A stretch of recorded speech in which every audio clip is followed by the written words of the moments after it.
The thing I love about Photoshop is that you can use a very basic design, such as a gradient, and from that gradient, you can create all kinds of truly unique designs. A wavy design just by applying, of course, a basic wave filter.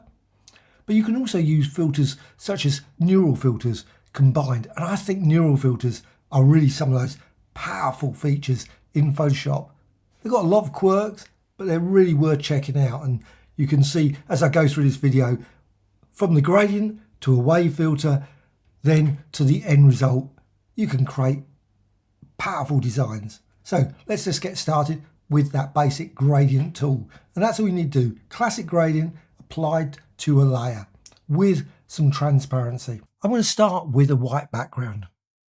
I'm going to add a layer, and I'm going to do that via the layers panel and just click here down the bottom, click plus. And I've got this layer, completely nothing in it at the moment, but I'm going to add a gradient. And over here, gradient tool, go to the classic gradient, and I'm using this gradient here. It's a colourful one, but you can use any kind of colourful gradient. Doesn't have to be a rainbow one, and linear, and click and drag. Hold down the shift and you get this lovely straight line straight down. How to create this transparency? Just click here and you can see I've got here a little stop at the end, and that's an opacity stop along the top bar, and you can add any one you want to do like that. But I'm just going to remove that. All I've done, add it first and also last, and it's set to 0%. That's the key thing. Click OK.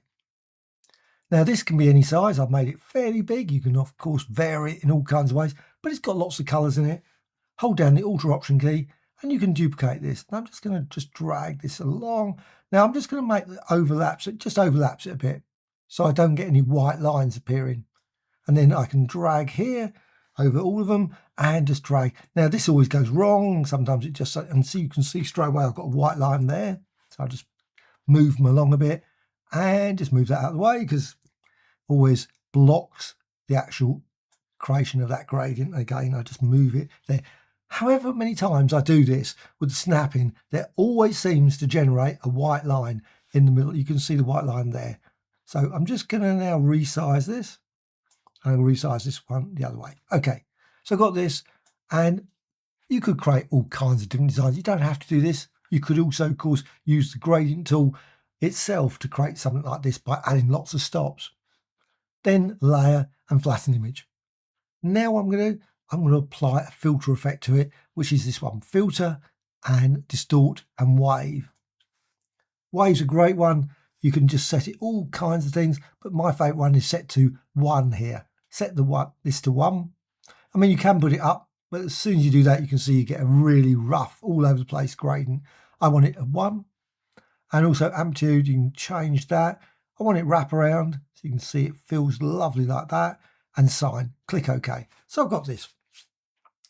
Now I'm going to apply a neural filter. Well, neural filters are great. They're a fairly recent addition to Photoshop, but what you can do, you can also add some other images into the mix. So I'm just going to go for some of these ones. These are Adobe stock. If you're using Creative Cloud, really great way of getting all kinds of images. Just go for the free ones. Go free and you just get something like that. Maybe not for everyone, but it's, pretty good.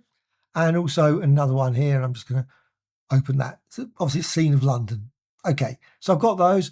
The reason being, neural filters often use some additional document as well as the presets it's got, and it's quite varied. So filter and go here down to neural filters.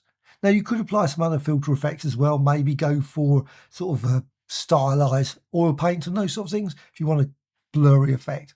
So neural filters, and now in there, just go down here to landscape mixer. It's beta. It's been that for ages. I don't know if it'll ever come out of beta. Hopefully it will.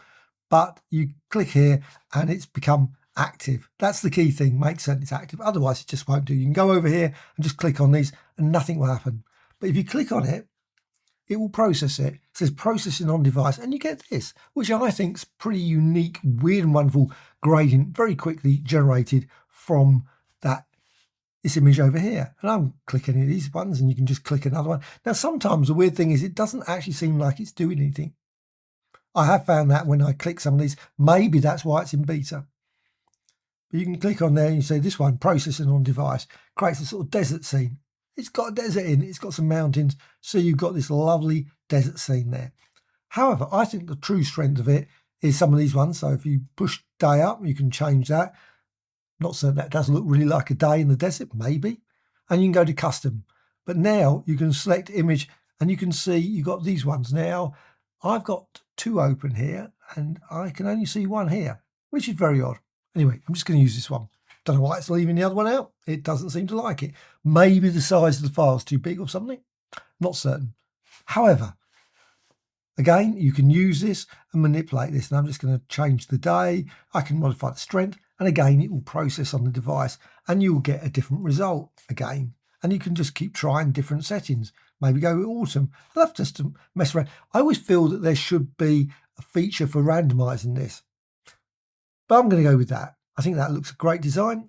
And now you can also go down the bottom. The great thing about this is you've got different outputs. Now you could, of course, create it on another layer, all those sort of things. So new layer. It creates it on a new layer for you. So click OK. And now you've got your design. Well, what you can do, you can go over here to layers. You can blend them. And I love blending things. I just love going up here and just going through this. And you can just try out different things. Like go maybe, overlay, soft light, hard light, vivid light. I always think it's a great one. So then I can also move this. So you can see, you can create, you've got that original effect, but you can just drag it, just resize it a bit, maybe rotate it and press return.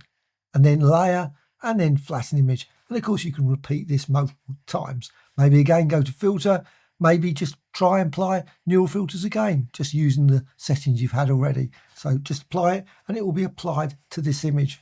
There it is. You can see now you've got a weird sort of mix of different lines in different places. Well, hope you found this of interest. Any questions, thoughts, please let me know in the comments below. Always great to hear from you. A like or dislike, always appreciated. Bye.